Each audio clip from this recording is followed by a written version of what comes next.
Westminster Shorter Catechism, Question and Answer 38.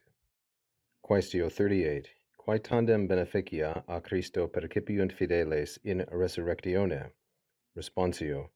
In resurrectione fideles suscitati in gloria, palam agnoscentur et absolventur in die judicii, fientque perfecte beati plena Dei in omne aeternum fruitione.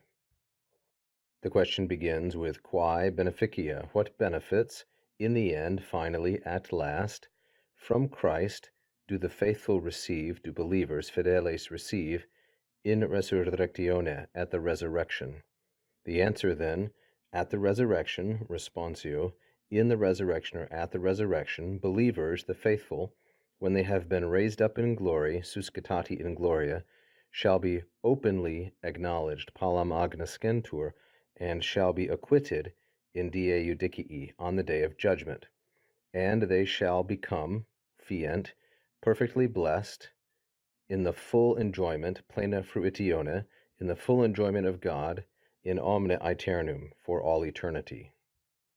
For each one of these questions we have an interrogative. Here the interrogative is quae. It is neuter, plural, and accusative, because it's modifying beneficia in the same gender number case, and beneficia is the object of percipiunt.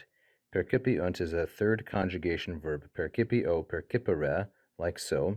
So what benefits tandem? This is an adverb, in the end, a temporal adverb, at last, shall believers, fideles, there's the subject, masculine, plural, and nominative, the faithful or believers receive from Christ, a Christo, he's ablative, masculine singular ablative, in resurrectione, at the time of the resurrection. This is a local ablative, it's feminine singular and ablative as the object of the preposition in. So that was the quaestio. Now the answer, the responsio. At the resurrection, you see how the question ends in resurrectione and the answer begins in the same way. Believers, fideles, this is masculine, plural, and nominative. Once again, the subject, suscitati, when they have been raised up. This is from the first conjugation verb, suscito, suscitare, like that. When they have been raised up in a condition of glory.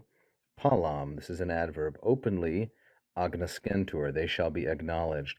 Agnoscentur is from the third conjugation verb, agnosko, agnoscere, like so, and this one is a future, plural, and passive. So it's a third plural, future, indicative, and passive. They shall be openly acknowledged and openly acquitted, absolventur. This is the same person, number, tense, mood, and voice, namely third plural, future, indicative, and passive. When will this happen? At the day of judgment. And they shall become fient. There's another future, and this is from the irregular verb fio, fieri. They shall become beati, blessed. This is a masculine plural nominative. It's the subject of fient. How blessed? Perfecte, perfectly blessed, perfectly blessed. And then we have this ablatival phrase, namely plena fruitione, in the full enjoyment, plena fruitione, of God, that's the masculine singular and genitive, in the full enjoyment of God. And then within this ablative phrase, we have a prepositional phrase, in omne aeternum, neuter, singular, and accusative, for all eternity. Thank you for watching. If you enjoyed the lesson, please press the like button. Don't forget to subscribe and leave a comment.